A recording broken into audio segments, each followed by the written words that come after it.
सासू माँ बदल गई। कहानी उस घर की है जहाँ बहू और बेटी को एक माना जाता था, लेकिन फिर अरे शिखा बेटा, तू रसोई में क्यों घुसी रहती है? जा, रोटी मैं बना लूंगी। नहीं नहीं माँ जी, आप बैठिए, बस सारा खाना बन ही गया है। श्वेता को बोल देती हूँ, वो खाना लगा देगी सबका।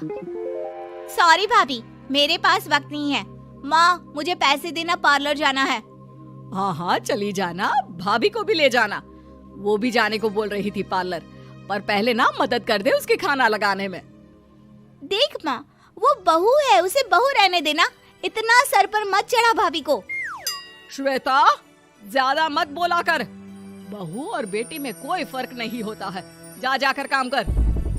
ननद को माँ का भाभी से इस तरह प्यार करना बिल्कुल अच्छा नहीं लगता। वो बार बार किसी न किसी तरह माँ को भाभी के खिलाफ भड़काती रहती, लेकिन कोई फायदा ना होता। एक रोज, अरे बेटे किशन, जा बहू को कहीं घुमा कर ला, सारा दिन घर में काम करती रहती है। हाँ हाँ माँ, हम लोग जा रहे हैं ना गोवा। अच्छा जी, भाभी ने तो हमें बताया भी नहीं। वैसे तो सारी पंचायत करती है, ये गोवा वाली बात क्यों छुपा गई हमसे? अरे क्योंकि उसे खुद नहीं पता था बहन। मुझे टिकट सस्ती मिल रही थी तो मैंने बुक कर दिया। हाँ शिखा, पैकिंग कर ले, संडे हम जा रहे हैं गोवा। दोपहर में शिखा पैकिंग कर रही थी कि सास आ जाती है। ये क्या बहू, साड़ियाँ? अरे गोवा जा रही है घूमने या फिर शादी में मायके हैं? माँ जी, ऐसा कुछ है ही नहीं, समझ में नहीं आ रहा क्या रखूं कपड़े में। अरे तेरी और श्वेता की साइज तो एक ही है, उसके कुछ मॉडर्न कपड़े ले ले, आकर लौटा देना। हाँ माँ जी, ये ठीक रहेगा। शिखा श्वेता के पास जाती है और उससे कपड़े मांगती है। ना जी ना, मैं अपने कपड़े ना दूं, वैसे भी फैल जाएंगे मेरे कपड़े, बहुत महंगे वाले हैं। शिखा मुंह लटकाकर कमरे में आ जाती है तो सास कहती है, चल तैयार हो जा, तुझे मैं शॉपिंग करा कर लाती हूँ गोवा की। बस फिर क्या था, सास बहू निकल जाते हैं मार्केट और एक से बढ़कर एक ड्रेस खरीद कर घर आते हैं। पहले बता देती कि नए कपड़े दिलाने वाली है भाभी को, तो मैं अपने ही दे देती ना भाभी को, मुझे दिला देती नए कपड़े। देख श्वेता, परिवार का मतलब सबके साथ रहना होता है, ना कि सिर्फ अपना सोचना। वैसे भी तुझे अच्छे संस्कार सीखने चाहिए। और रही बात कपड़ों की, तो शिखा, आज से घर पर भी तू मॉडर्न कपड़े ही पहनेगी। कोई जरूरत नहीं है ये साड़ी वाड़ी लपेटने की। अब क्या था, घर पर श्वेता और शिखा एक जैसे रहते। एक बार पड़ोसन आती है। अरे बेटा, अपनी माँ को तो बुलाना जरा, बात करनी है। शिखा सास को बताती है और रसोई में चली जाती है। ये आपकी बेटी बहुत बड़ी हो गई है, इसके लिए एक रिश्ता है, कहो तो बता दूं। ये बेटी नहीं बहू है, घर में सब एक जैसा ही रहता है। वैसे मेरी बेटी भी बड़ी हो गई है, कोई रिश्ता हो तो जरूर बताना। पड़ोसन रिश्ता लेकर उन लोगों के घर आती है। तब श्वेता की होने वाली सास कहती है, तो ये घर है, कितने मंजिल का है? और ये बहू ने आपकी क्या पहन रखा है, जीन्स टॉप? अरे भाई, साड़ी वाड़ी नहीं है क्या इसके पास? देखिए, सर्दी है तो साड़ी में बहू कैसे मैनेज करती, वैसे पहनती है साड़ी भी। देखिए, हम लोग ठहरे पैसे वाले लोग, कोई कमी नहीं है हम लोगों के पास पैसों की, बहुत पैसे हैं, जमीन, नौकर चाकर, कार, सब कुछ है, लेकिन घर में संस्कारी बहू चाहिए, समझ रही हैं ना आप? सास कुछ कहती कि श्वेता बोल पड़ती है, हाय रे, नौकर चाकर से लेकर जमीन, कार, पैसा, हाँ हाँ मुझे रिश्ता मंजूर है मुझे। अरे रुक जा श्वेता, मैं बात कर रही हूँ ना। देखिए, हम लोगों के घर इतनी आजादी नहीं मिलेगी। अरे हाँ कर देना माँ, हाँ कर दे जल्दी से। सास क्या करती, बेटी की शादी ऐसे घर में कर देती है जहाँ ना उनके विचार मिलते हैं और ना ही आचार। शादी के बाद एक रोज फोन पर, श्वेता बेटा, एक बार घर आ जा, बहुत दिल करता है तुझे देखने का। माँ, वो घर पर बहुत काम होता है, कैसे आऊँ? बड़ा घर है, लेकिन आने जाने वालों की लाइन ही लगी रहती है। बेटा मैं तो जानती थी उस घर का हाल, लेकिन तू ही नहीं मान रही थी।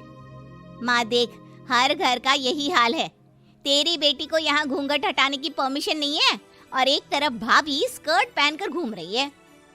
बेटा मुझे क्या पता था कि मेरी बेटी को ससुराल के नाम पर पिंजरा मिल जाएगा। अच्छा माँ, फोन रखती हूँ, सास को गर्मा गर्म रोटी खिलानी है। तुम लोगों की तरह नहीं कि एक रोटी बनाओ, एक सब्जी बनाओ, फिर सारा दिन फ्री होकर घूमो।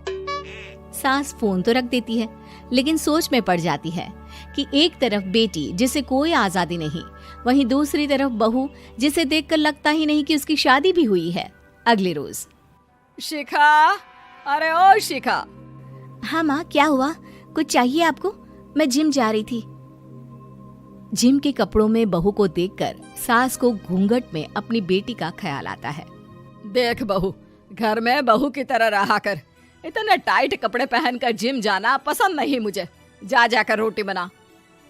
रोटी? माँ अभी तो शाम के 6 बजे हैं, इस वक्त रोटी? अब क्या मेरे खाने पीने पर भी पहरा है?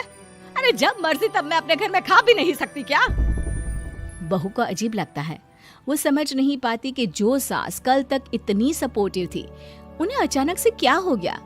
वो किचन में जाती है, गरम रोटी के साथ 2 तरह की सब्जी, रायता, सलाद सब लेकर सास के पास आती है। माँ जी, खाना। इतना सारा खाना? राक्षस समझा है क्या मुझे? रोटी मांगी थी मैंने गर्मा गर्म बस। पर माँ जी, रोटी खाती किससे आप? सब्जी तो बनानी थी ना। अरे भूख मर गई मेरी तेरी बहस से। जा जाकर काम कर, अंदर पूरी रसोई साफ कर। बहू अंदर चली जाती है। थोड़ी देर में श्वेता घर आती है। अरे शिखा जल्दी से चाय ला, पकवान बना, मेरी बेटी आई है। अरे नहीं नहीं माँ, ड्राइवर बाहर खड़ा है। मैं तो घर का कोई सामान खरीदने के बहाने यहाँ आ गई हूँ, मुझे जाना होगा। अरे बेटा, पर कितने दिनों बाद देख रही हूँ तुझे, रहने आ जाना 2-4 दिन के लिए। आ जाऊंगी माँ, जब मेरी सास मरेगी तब। मैं तो रोज मन्नत मानती हूँ कि मेरी सास मर जाए तो अच्छा है। अच्छा चल, जा रही हूँ माँ। हे भगवान, कैसे कैसे दिन देखने पड़ रहे हैं मेरी बेटी को। सास अंदर जाती है, जहाँ श्वेता की जिम वाली सहेली का फोन आया होता है। क्या बात है, आज जिम नहीं आई? अरे पता नहीं यार, आज माँ को क्या हो गया अचानक। पर खैर कोई नहीं, लगता नहीं कि मैं अब जिम आ पाऊंगी। शिखा स्पीकर पर बात कर रही थी, जिसे सास सुन रही थी। यार ये सास ना होती ही ऐसी है। मैं तो कहती हूँ बुढ़िया जल्दी मरे और तू आराम से जिए। शिखा को सहेली की बात पर गुस्सा आ जाता है। माँ के मरने की कौन सा बच्चा दुआ मांगता है मोहिनी? आगे से ऐसी बात मेरे सामने मत करना। हमारे घर की शोभा ही माँ है। क्या हुआ जो थोड़ी सख्ती दिखा रही है? उसमें भी कोई ना कोई उनकी भलाई ही होगी। मैं तो कहती हूँ भगवान मेरे जैसी सास सबको दे, जो सिर्फ माँ की तरह है। सास वाली तो कोई बात ही नहीं है उनमें। सास ये बात सुन रही थी। उनकी आंख में आंसू आ जाते हैं कि क्यों वो बेटी की किस्मत में बहू को भी भागीदार बना रही थी। शिखा, अरे ओ शिखा, क्या हो गया? जिम नहीं जाना क्या?